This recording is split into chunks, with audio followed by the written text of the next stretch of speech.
গত 5 তারিখ আমাদের গ্রুপ সদস্য চঞ্চলদা এই বাচ্চাটিকে আমাদের কাছে নিয়ে আসে।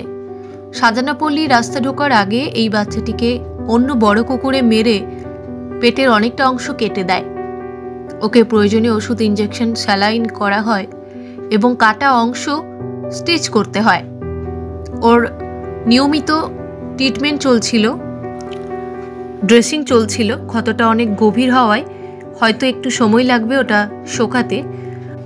ও এতদিন চঞ্চলদার কাছেই ছিল, কিন্তু ওর মায়ের জন্য কাঁদছিল বলে ওকে ওর মায়ের কাছে রেখে আসা হয়।